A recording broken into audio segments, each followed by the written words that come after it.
Parisiens, parisiennes du jour, bonjour, du soir, bonsoir, de l'après-midi, bon après-midi, tout dépend à quelle heure vous regardez cette vidéo, bien sûr.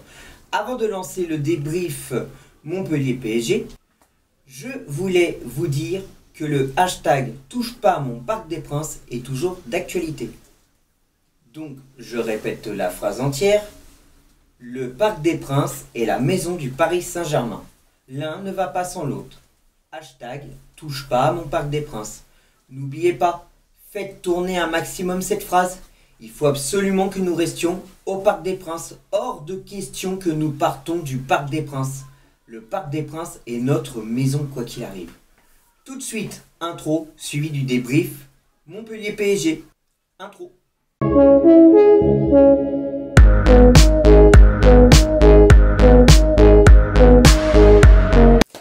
Première mi-temps catastrophique.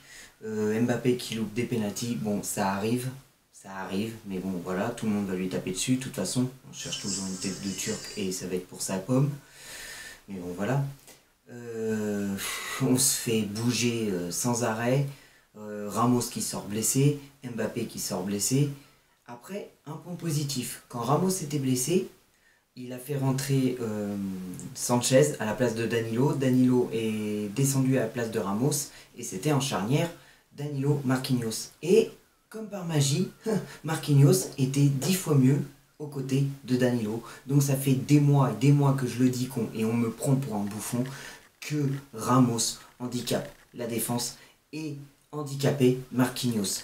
Ramos n'est pas là, Marquinhos est beaucoup mieux. Donc Ramos out, Ramos sur le banc, Ramos je veux plus te voir sur le terrain, hors de question, c'est bon. Galtier, t'es amoureux de Ramos, c'est ton problème. Fais-lui une déclaration d'amour, offre-lui des fleurs, fais ce que tu veux, mais ne mets plus titulaire. Ne mets plus ce vieux cramé de Ramos qui est complètement à la ramasse sur le terrain. Moi je l'appelle plus Ramos, je l'appelle Ramas, parce qu'il est à la ramasse. Putain, je commence à avoir un niveau de Mohamed Eni, mais bon, c'est pas grave. Mais là, faut dire ce qu'il est. Il est à la ramasse, Ramos. Bref, je vais pas m'éterniser sur lui. Maintenant, on sait que quand il n'est pas là, Marquinhos est 10 fois mieux. Deuxième période, un petit peu mieux, mais bon, voilà. Premier but de Ruiz, enfin l'ouverture, parce qu'il y a eu pas mal de buts qui ont été annulés par hors-jeu.